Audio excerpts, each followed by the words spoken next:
I was actually in 2 meetings with 2 different laptops at the exact same time. When I have 3, I was making about £400,000 a year. Double shift, 16 hours a day. And I was like, I'm fucked. I'm down here. They busted me. Imagine you have a remote working full-time job in a big faceless company where no one really knows what you do all day. Now, imagine that instead of using the extra flexibility to touch the grass, get into yoga, or pick up your kid from school, you secretly get a second full-time job with a second full-time salary, and then maybe a third one. It's called being overemployed, and it's quietly become absolutely massive. One recent survey found that 37% of remote workers in the US are working 2 full-time jobs. Even crazier, around half of these people are still only working 40 hours a week or less. And while the overemployed subreddit is full of people talking about double lives with obscene earnings, many of which are presumably chatting shit, running 4Js for 4 months, lessons learned. Wow. The anxiety I get for losing 1 or 2 jobs still gets me to this day.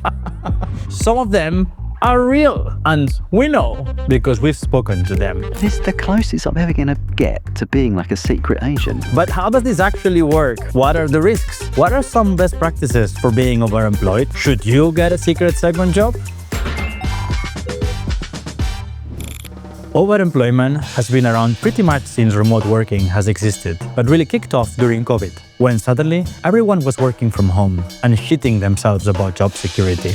But while many companies have dragged their employees back to the office 2 or 3 days per week, overemployment in tech and other email jobs is only getting bigger. To be clear, I'm not talking about moonlighting as an Uber driver or bartender. When I say overemployed, I mean people literally doing 2 9-to-5, 40-hour per week jobs at the same time, without telling either employer what they're up to. This will almost certainly get you fired if you get caught, but it won't get you in trouble with the law, as long as you don't work for the government or mess up your taxes. So it's not illegal. But why is it even possible? In the industrial age, most of us would say working in a factory, pulling a lever somewhere, that would equal productivity. More hours spent in factory, more productivity. But modern work isn't like that. You could spend a whole lot of time doing nothing. You can also make a lot of money in very short time. We talked to a guy actually in London who had worked for 6 years doing almost nothing. He seemed to have a very important role, but he said, I spent most of my time walking around in the park, talking to other people who also had this type of jobs. So time and productivity are somehow detached from each other today.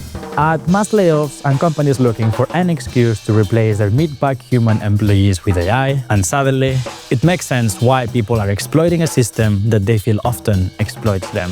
That, and you can make lots of money. So what does it actually take to pull this off? And surprisingly, when we tried to ask the overemployed community about this, most of them didn't want to be interviewed.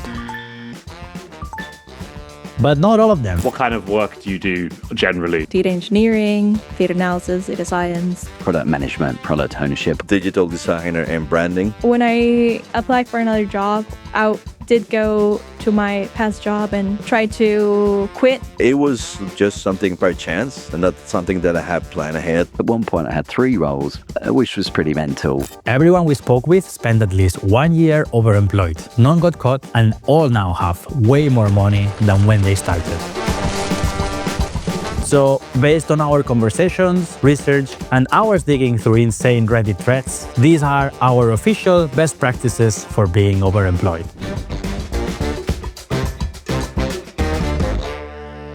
Best practice 1. Remote jobs only. Seriously. This one seems obvious, but 100% of remote jobs are getting harder to find. The percentage of people working fully remotely continues to fall after its COVID peak, with many companies switching to a hybrid model. So, what if you're overemployed and your remote job stops being remote? I was working for 2 companies and they were sort of 15-20 minute walk from each other. So I would go into the office and then in my lunch break I would walk to the other one, I'd log in, I'd go and chat to a few people, I'd do a couple of hours there and then I'd walk back to my other office and do some work there. Wow. Best practice 2. Buy 2 of everything. Switching between tabs is not enough. You should be switching between laptops. If your home office doesn't look like an internet cafe, you're doing it wrong. Multiple monitors, different keyboards, different mice, I guess, mouses. One overemployed veteran who worked for 2 massive US-based brands told us he had a large piece of red duct tape followed by a large piece of blue duct tape that separated his desks.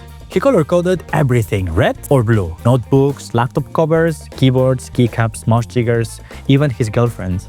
No, not his girlfriend. Then he got a third job and added a green workstation. This might seem over the top and expensive, but you have 2 jobs now. Start spending like it. Look, a year's salary right here.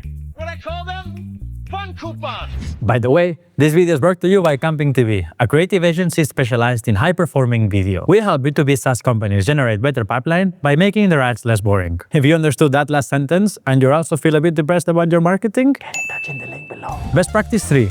Learn how to be in 2 meetings at once. The biggest practical day-to-day challenge of being overemployed is making sure meetings don't clash with each other. While this is pretty simple, most of the time with some careful calendar management, some meetings are easier to move than others. I was actually in 2 meetings with 2 different laptops at the exact same time. How often did that happen? It was just on Wednesdays. Every Wednesday? Yes. Or you know. It's hard, but it's not rocket science, and actually it's quite fun. 5 jobs and still overperforming. It's amazing how broken the average company is. Lucky you. Best practice 4. Choose jobs that give you lots of free time. If your job has a ton of meetings, like sales or project management, juggling 2 of these is going to be an absolute nightmare. So, what makes a job ideal for overemployment? Data world, you're very used to being the person that works by themselves and just delivers. It won't put too much pressure on your brain. They just want you to get it done. My work is pretty asynchronous, and almost all my roles have been with distributed teams as well. So the rest of the team was all in India. I worked with these guys for 10 years. Some of them I've never seen their face. They're probably doing the same thing as you.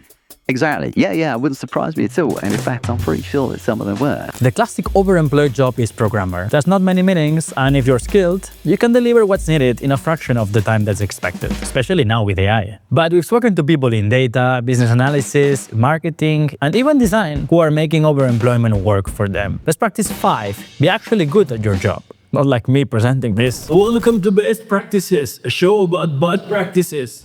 This one is key. To win at overemployment, you have to deliver exactly what's needed, exactly when it's needed. No more or no less. I haven't had any problems with like missing things or missing deadlines. But crucially, without ever going above and beyond, because then you risk getting promoted. The expectation from companies for their employees is generally pretty low. It's not my fault, but what's being asked to deliver isn't actually that hard. But other than doing your job too well, what other risks are there? Tech CEO David Spell described overemployment as a new type of theft and deception after busting 2 engineers at his company with secret second jobs. His post went viral and pissed off half the internet. He even got a phone call wishing he died in a car crash. But the reality is that cases like these are relatively rare. When you work remotely, no one knows what you do all day, so it's very difficult for your colleagues to actually catch you in the act, unless something like this happens. I was in the office for one job, and I saw a guy that I used to work with years ago. And then a couple of weeks later, I had a job with a guy that I used to work with at my other job. They bumped into each other on the street. And the one guy said, "Oh yeah, around our place." And the bloke was like, "No, he isn't. I just seen him in the office 2 weeks ago." The guy called me and he said, "I think has been drinking because he said he saw you in the office. You're not going for interviews or anything, are you?" I was like, No, I've been there for years." And he was like, "Oh, I think he was pissed." And that night, I was bricking it. I'll be honest, I was absolutely bricking it. I went to work the next day and I got a call from my first job. I let it go to voicemail and I was like, "I'm fucked. I'm done here." So I called her back and she said, "I was just calling to let you know that I've resigned and I'm moving to another agency." So it was absolutely nothing to do with what I thought it was. This story tells us 2 things. 1, doing this in office is completely mental. And 2, even if you don't get caught, the anxiety of living a double life is real and constant. I've more like overstressed myself just by the thought that I'm doing 2 things at once and that they might notice than what is actually happening when I deliver. This anxiety only gets worse when you hit a busy period at both jobs at the same time. There were some days when I had a full day at both roles and it was pretty stressful. 14 hours shifts, starting day at 7 a.m. and logging off maybe around 10 p.m., something like that. It's just horrible for your mind, like your body will resent that. And while the risk of burnout is well documented among the overemployed, another consequence is less talked about: loneliness, both at work and beyond. My personal life was pretty non-existent. The worst thing for me was being dishonest with my friends. I didn't tell people about it because I didn't want to have loads of arguments and I didn't want anybody spilling the beans to somebody that might say something. It obviously pushes you to just be like fully professional, no way of like being friends with coworkers. In some ways, overemployment can be seen as the ultimate shortcut to a gigantic salary increase. But it's also the natural consequence of an unstable, depersonalized, and above all, lonely world of work. A world where the frequency of mass layoffs, the rise of distributed teams, and the threat of being automated by AI has left us feeling more detached from the companies we work for and the people we work with than ever. So, what would a better world look like? If we could be transparent about the fact that we are actually able to do two jobs and apparently keep both employers satisfied. I tell this to organizations again and again, you don't own people's time, you own their product. If some people are smart enough to take a job and spend 15 hours on something that takes other people 30 hours, you should reward that. And then the organization could also benefit from that knowledge. Many jobs would feel less isolating if companies could be more upfront about their expectations of workers. And if employees could be more honest with companies and each other about using their spare hours to do a second job. This feels especially true in the age of AI, where the relationship between time and productivity has been completely turned upside down. Some kind of reevaluation of the standard 40-hour workweek feels inevitable. But until then, a secret life of overemployment will always be sorry. Yeah, sorry, what's that? Oh no, yeah, I can help. I have time this week. So yeah, no, I'm pretty flexible, really. Yeah, we don't have much going on.